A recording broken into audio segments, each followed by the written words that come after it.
কংগ্রেসকে সরকারে আসতে সাহায্য করেছিল, তখন আমি স্কুলে পড়তাম।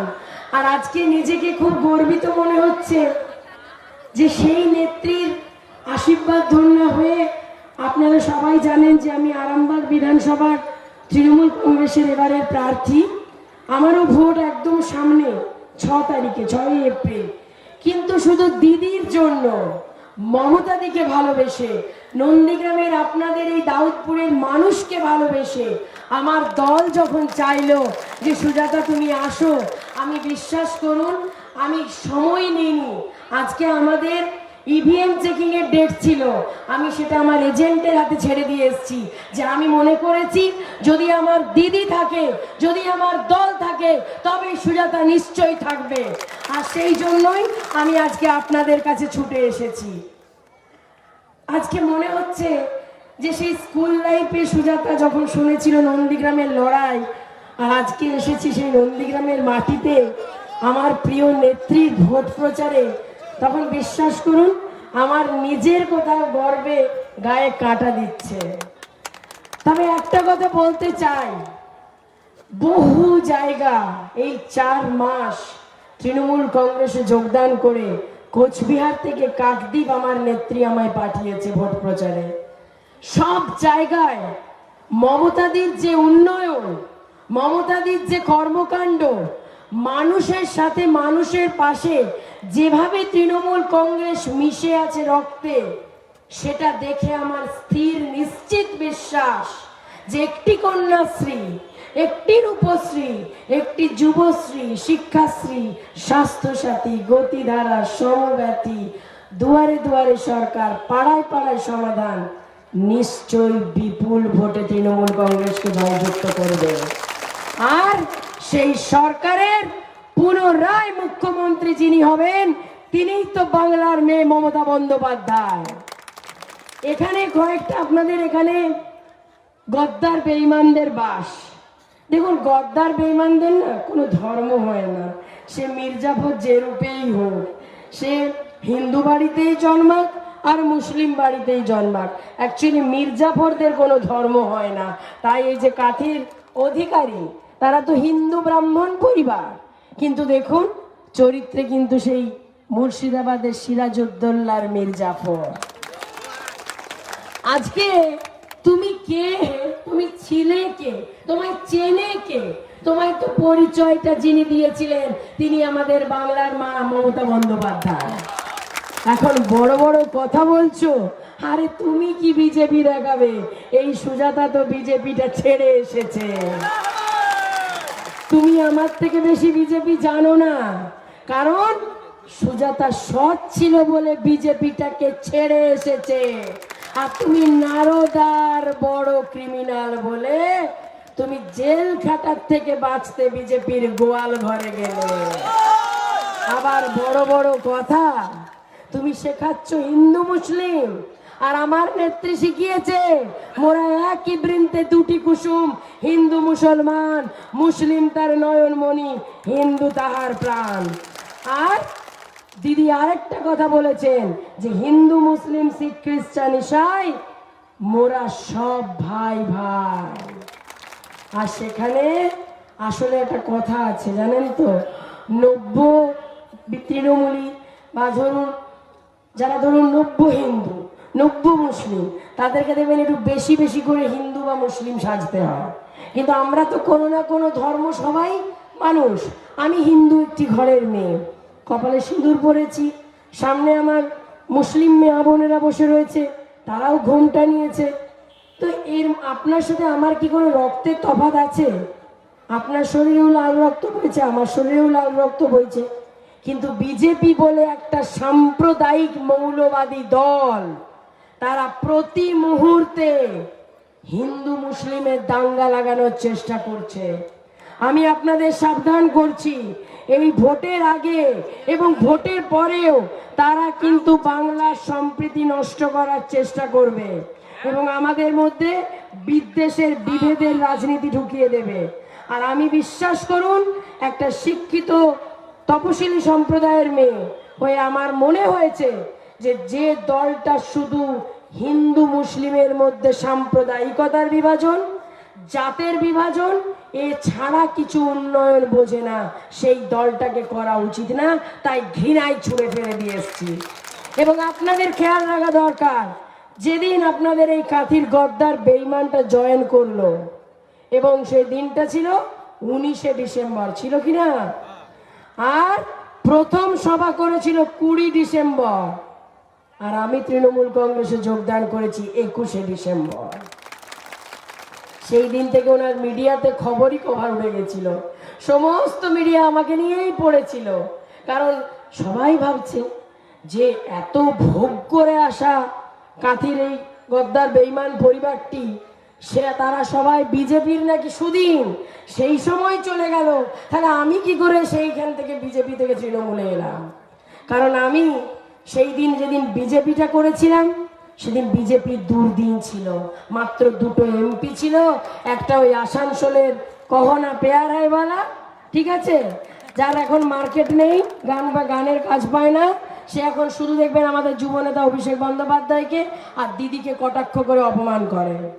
আর আবার বিজেপির দুর্দশা দেখে না মাঝে মাঝে জানেন তো খুব করুণা হয়, সমবেদনা হয়। তার কারণ ভাবি যে কি অবস্থা, 294টা আসনে প্রার্থী ঘোষণা করতে পারছে না, আর সেখানে আমাদের দিদি দেখুন একদিনে 294টা, তার মধ্যে 3 জন প্রার্থীকে আমাদের বন্ধু দলের জন্য ছেড়ে 291টা দলের প্রার্থী ঘোষণা করে দিয়েছে। আর সেখানে দেখুন বিজেপির অবস্থা, তাদের এমপি এমন কি সেন্ট্রাল মিনিস্টারকে পর্যন্ত এমএলএ পদে দাঁড় করাতে হচ্ছে। তাহলে ভাবুন, আমরা সবাই কি জানি, মাধ্যমিক পাশ করব, তারপরে উচ্চ মাধ্যমিক, তারপরে গ্র্যাজুয়েশন, মাস্টার ডিগ্রি। ও বাবা, এই তো মাস্টার ডিগ্রিকে নামিয়ে নিয়ে আসছে এমএলএ পদে। হবে না করুণা বলুন, সমবেদনা? তো আমি একটা কথা, আমি জানি যে তৃণমূল একটা কর্মসূচি আমরা করেছিলাম, দিদিকে বলো, করেছিলাম তো, মনে আছে তোমাদের সবার? তো দেখুন আমাদের দিদি খুব মমতাময়ী, তিনি কিছু চাইলে ফেরাতে পারে না, না করতে পারে না। তো বিজেপির মোদী অমিত শাহ তো বলতে পারতো দিদিকে বলতে, ও দিদি একটা নেতা দাও না, ও দিদি একটা নেতা দাও না, ও দিদি একটা নেতা দাও না, তাহলে আমরা দিতাম আরো। কিন্তু এভাবে তাদের খুঁড়িয়ে খুঁড়িয়ে প্রার্থী ঘোষণা বড়ই যন্ত্রণাদায়ক। এখনো দেখুন 8টা সিট ফাঁকা পড়ে আছে। কেউ যদি আমাদের দলের আরো বেনজল যেতে চায়, তাহলে দরজা খোলা আছে। কারণ দলে থেকে দলের ক্ষতি করার থেকে দল থেকে বেরিয়ে যাওয়ার সৎসাহস দরকার, তাই কি না? কারণ যে নিজের নেত্রীর পেছনে ছুরি মারতে পারে, আপনাদের এই নন্দীগ্রামের মানুষের, আপনাদের এত আবেগ দিয়ে আপনারা তাদেরকে ওই জায়গায় পৌঁছেছিলেন, আপনাদের আবেগকে ছুরি মারতে পারে, তারা তো নিজের পরিবারেরও একে অপরকে ছুরি মারতে পারে, তাই কি না? সেখানে দেখুন আমার মনে হয়েছিল ওই যে উন্নয়ন কিছু করেনি, করেছে কি, আমাদের রান্নাঘরে আগুন জ্বালিয়ে দিয়েছে, আমাদের পেটে আগুন জ্বালিয়ে দিয়েছে সেই বিজেপি, যারা রোজ পেট্রোল, ডিজেল, গ্যাস, নিত্য প্রয়োজনীয় শাক সবজি ফলমূলের যে দাম বাড়িয়ে চলেছে, আর আমাদের রোজ খেতে বসে মনে হচ্ছে সর্ষের তেল দিয়ে যে একটু মুড়িটা মেখে খাবেন, সেখানেও গায়ে লাগছে যে সর্ষের তেলের দামটা কত বেড়ে গেছে। যদি একটু ভাবছেন যে একটু গ্যাসে রান্না করলে একটু কষ্টটা কম হবে আমার মা বোনেদের, সেখানেও আমাদের ভাবতে হচ্ছে যে গ্যাসের দামটা এতটাই বেড়ে গেছে, যদি একটা গ্যাসটা 6 মাস চালানো যেত ভালো হতো। সেই তো আমার মা বোনেদের আবার কাঠের জালেই ফিরে যেতে হচ্ছে, সেই ধোঁয়াতে চোখ দিয়ে জল গড়াচ্ছে। আর কি বলেছিল মোদিজি, উজালা গ্যাস যোজনা দিচ্ছে যাতে মেয়েদের আর চোখে জল না পড়ে, আর এখন দেখুন উজালা গ্যাস যোজনা ভোকাট্টা, আর তার সাথে সাবসিডিটা উঠিয়ে দিয়ে এখন 19 টাকা দিচ্ছে মাত্র। আমরা জানো আমাদেরকে ভিক্ষার দান দিচ্ছে, আরে ভিখারি তো তোমরা বিজেপি। তাই একটা মাত্র নারী নেত্রী মমতা বন্দ্যোপাধ্যায়কে সরানোর জন্য গোটা দেশে বিজেপিকে নামতে হচ্ছে পশ্চিমবঙ্গে, এখানেই তো আমরা জিতে গেছি। আমি ভাবি জানেন, এত বড় দেশ, তার এত রকম সমস্যা, প্রধানমন্ত্রীর কি কোনো কাজ নেই? স্বরাষ্ট্রমন্ত্রীর কোনো কাজ নেই? রোজ ডেলি প্যাসেঞ্জারি, ডেলি প্যাসেঞ্জারি, ডেলি প্যাসেঞ্জারি। আজকে ভাবুন, আমাদের একটু পেট্রোল বা ডিজেল ভরতে গায়ে লাগছে, বন্ধু চার্টার্ড বিমানের পয়সা কোথা থেকে আসছে? হেলিকপ্টারে আমার আপনার পকেটের টাকা কেটে না? তাই জন্য দেখুন ব্যাংকের ইন্টারেস্ট রেটটা আজকে কোথায় পৌঁছেছে। আজকে 6 বছর আগে যখন বিজেপি সরকারে ছিল না কেন্দ্রে, তখন ছিল ব্যাংকের ইন্টারেস্ট রেট 8%, 9%, 9.5%। আর আজকে বিজেপি সরকারে তখন দেখবেন 4%, 5% এসে পৌঁছেছে। মানে রোজগার বাড়বে না, জিনিসের দাম বাড়বে। তাই তো বলি, আর নেই দরকার কেন্দ্রে বিজেপি সরকার, আবারও দরকার পশ্চিমবঙ্গে মমতা দিদির সরকার। তোমরা ভাবছো কি আমরা ভয় পাই? গোটা দেশের বিজেপি তোমরা যতই নাড়ো কলকাঠি, নবান্নে আবার যাবে হাওয়াই চটি। আর সেই হাওয়াই চটিটা যিনি পরে থাকবেন, তিনি আপনাদের নন্দীগ্রাম বিধানসভার প্রার্থী মমতা বন্দ্যোপাধ্যায়। আজকে কি করলো শুনুন, আমি বিজেপির কয়েকটা পলিসি বলে দেন। একটা আইটি সেল আছে, সেখানে খুব মিথ্যা ফেকু খবর প্রচার হয়। মানে ধরুন প্রান্তিক কোনো গরিব মানুষ বুঝেছে তাদের ঘরে অভাব আছে, সেরকম কোনো মানুষের কাছে গেল, ভয় দেখালো, বললো এই দিদিকে নিয়ে দুটো খারাপ কথা বলো, যে মমতা দিকে নিয়ে তৃণমূল সরকারকে নিয়ে। তারা ভয়ে পড়ে বলল 500 টাকার বিনিময়ে, ঠিক আছে, দিয়ে ওরা সেটা প্রচার করলো। এইরকমই একটা ঘটনা করার পর আমরা তৃণমূল কংগ্রেসের তরফ থেকে সেই মানুষটির কাছে পৌঁছই। আমরা বলি আপনি পাননি? বলছে না গো, খাদ্যসাথী পেয়েছি, সব পেয়েছি। আসলে না আমার মেয়েটার একটা বই কেনার দরকার ছিল, তো সেই দিনই আমার 500 টাকা দরকার ছিল। আমাকে যখন জোর করে বলল যে বদনাম কর, আমি সেই জন্য বলে ফেলেছি, ওটা আমি মন থেকে বলিনি গো, দিদির কাছে খাদ্যসাথী পেয়েছি। এই হচ্ছে বিজেপির চরিত্র, মিথ্যা প্রতিশ্রুতি আর মিথ্যা কথার বন্যা। বলেছে নাকি, কি বলেছে নির্বাচনী ইস্তাহারে? মেয়েদের জন্য বাসের ভাড়া ফ্রি করে দেবে, 2 লক্ষ টাকা দেবে। দাদা আমরা 15 লক্ষ টাকা পেলাম 7 বছরে। কে কে পেয়েছেন হাত তুলুন? 15 লক্ষ টাকা কেউ পাননি তো, কেউ পাবেনও না কোনোদিন। কারণ এটা বিজেপি জেতার জন্য বলেছিল, দেবার জন্য নয়। কে কে পেয়েছেন বলুন? ওরা যে বলেছিল যে কালা ধন বাপাস আনবে, এসেছে দেশে? উল্টে দেখুন আমাদের দেশের অনেক করোড়পতি বড় লোকদের কালো টাকাগুলো সাদা করে দিয়েছে, তাই তো? আর আপনাদের এই গদ্দার বেঈমানকে নিয়ে বিশ্বাস করুন, কথা বলা মানে না মুখ নষ্ট, সময় নষ্ট। আমি তো ভাবছি এনাদের এই অধিকারী পরিবারকে নিয়ে যত কথা বলবো না, নিজের মুখটাকেই নর্দমা মনে হবে। সত্যি বলছি, বিশ্বাস করুন। কারণ আমরা তো সেই দিদির সৈনিক, যে দিদি 93 সালে যখন সিপিএম এর হাতে মার খেয়েছিল, তার মাথায় 18টা স্টিচ পড়েছিল, তখন আমি অত্যন্ত ছোট, 5 বছর বয়স, ঠিক আছে, বোঝার বয়স ছিল না। আর সেখান থেকে দিদির যখন মাথাটা বাঁচাতে গেছিল, হাতের কবজিটা ভেঙে গেছিল। আর আজকে বিজেপি আবার দিদির পাটা ভেঙে দেওয়ার চেষ্টা করলো, পায়ে চিড় ধরে গেল। আর সেই ভাঙা পা নিয়ে দিদি গোটা পশ্চিমবঙ্গ কাঁপাচ্ছে। আর আপনাদের এই কাতির গদ্দারটা নন্দীগ্রামেই পড়ে আছে। কি ভয় রে বাবা! এত বড় নেতা নাকি জননেতা, হনু নেতা।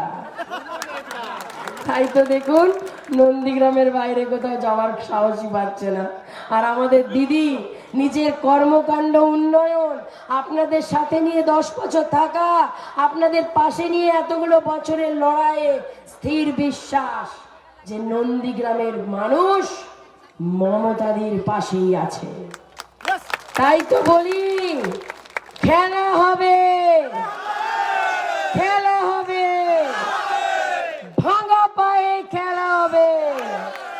আর সেই খেলাতে মমতাদি ছক্কা পাবে আর কাতির অধিকারীরা অক্কা যাবে। ঠিক আছে, দেখুন এত দূর থেকে, আরামবাগ থেকে যখন ছুটে এসেছি আপনাদের কাছে অনেক আশা, বিশ্বাস, ভরসা নিয়ে। এই কারণেই যে নন্দীগ্রামে দিদিকে আপনারা বিপুল ভোটে জেতাবেন। এটা আমার স্থির বিশ্বাস যে পশ্চিমবঙ্গের এই সিটটায় রেকর্ড মার্জিনে তৃণমূল জিতবে। আর আমি আজকে সেই জয়ের অংশীদার কান্ডারি হতে এসেছি, যাতে 2রা মে যখন আপনাদের চারিদিকে সবুজ আবির উড়বে, সেদিন হয়তো আমি আরামবাগে সবুজ আবির মাখবো, কিন্তু আপনাদের এই আবিরের গন্ধটাও আমার ওখানে যাবে। আজকে সেই জন্য এসেছি। তাই বলি, মমতাদির মতো নেত্রী হয়তো যুগে নয় শতাব্দীতে আসে, আর এই নেত্রীকে হারতে দেবেন না। কারণ এই নেত্রী থাকলে আগামী দিনে অনেক কন্যাশ্রী, রূপশ্রীরা, অনেক যুবশ্রী, শিক্ষাশ্রীরা অনেক উন্নতি করবে। আপনারা নিশ্চয়ই জানেন, জেনারেল কাস্টের মহিলাদের জন্য দিদি এবারে নির্বাচনী ইশতেহারে 500 টাকা করে 6000 টাকা বছরে দেওয়ার ব্যবস্থা করেছেন, এবং শিডিউল কাস্ট, শিডিউল ট্রাইব পরিবারের মহিলাদের জন্য মাসে 1000 করে বছরে 12,000 টাকা দেওয়ার ব্যবস্থা করেছেন।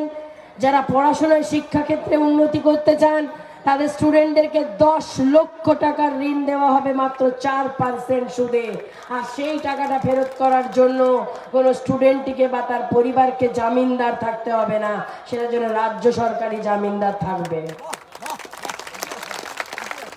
আর তোমরা শেখাচ্ছ, আমি আপনাদের বলছি, আমি বিজেপি করে এসেছি তো, বড্ড মিথ্যা কথা বলে, গুছিয়ে মিথ্যা বলে। সেই মিথ্যাটা ধরে ফেলেছিলাম আমি। পেটে পড়াশুনো আছে তো, আমি একটা শিডিউল কাস্ট পরিবারের মেয়ে, কিন্তু শিক্ষিত সম্প্রদায়ের, শিক্ষিত বাড়ির মেয়ে, তাই ওদের মিথ্যাটা ধরে ফেললাম। দেখলাম এরা রাজ্যের, দেশের কোনো উন্নয়নই করবে না। আর দেখুন, 2024-এ কেন্দ্র থেকে বিজেপিকে ধুয়ে পুছে সাফ করার জন্য আমাদের এই লড়াইয়ের মাটি বাংলা থেকে 2021-এই তার যাত্রা শুরু হবে। আর 18টা সিট দিয়ে যে আফসোস করতে হয়েছে বাংলার মানুষকে, সেই আফসোস কখনোই মানুষ বিধানসভায় ভোটে করবে না। তাই তো বলি, উড়ছে ঘুড়ি, ধরবি আয়, বাংলা আবার নিজের মেয়েকেই চায়। আর সেই নিজের মেয়েটার নাম মমতা বন্দ্যোপাধ্যায়। নমস্কার, ভালো থাকবেন, সুস্থ থাকবেন। আর আপনাদের এই অঞ্চল থেকে মমতা দিদিকে বিপুল ভোটে লিড দেবেন, যাতে কাথির অধিকারী পরিবারের রাজনীতি 2রা মে পর থেকে নিশ্চিহ্ন হয়ে যায়, আর খুঁজে না পাওয়া যায়। বুঝেছেন? একটা কথা শুনেছিলাম, অতি লোভে তাঁতি নষ্ট। এই কাথির অধিকারী পরিবারকে না দেখলে হয়তো জানতে পারতাম না। আসলে দিদি বড্ড বেশি ভালোবাসা দিয়েছিলেন তো, তাই এই অবস্থা। আর নন্দীগ্রামের মাটি থেকেই হয়েছিল এই অধিকারী পরিবারের উত্থান, আর এই নন্দীগ্রামের মাটিতেই হবে বিনাশ। ঠিক আছে? আর ওদের এখন বিনাশকালে বুদ্ধি নাশ। নমস্কার, জয় হিন্দ, জয় বাংলা, জয় বাংলা। মমতা ব্যানার্জি, মমতা ব্যানার্জি, মামাটি মানুষ, তৃণমূল কংগ্রেস। আপনাদের এখানে 1 এপ্রিল ভোট। 2 নম্বর বোতাম টিপে তৃণমূল কংগ্রেস প্রার্থী আমাদের পশ্চিমবঙ্গের মাননীয় মুখ্যমন্ত্রী মমতা বন্দ্যোপাধ্যায়কে জোড়া ফুল চিহ্নে বিপুল ভোটে জয়যুক্ত করুন। বোতাম 2 নম্বর। মমতাদি যাতে আপনাদের দেওয়া 2 নম্বর বোতামটির ভোটে জিতে 3য়বারের জন্য মুখ্যমন্ত্রী হয়ে নবান্নে পৌঁছন, সেই ব্যবস্থা আপনাদের করতে হবে। নমস্কার, ভালো থাকবেন, সুস্থ থাকবেন। দাউদপুরবাসী জিন্দাবাদ, নন্দীগ্রাম জিন্দাবাদ। নমস্কার।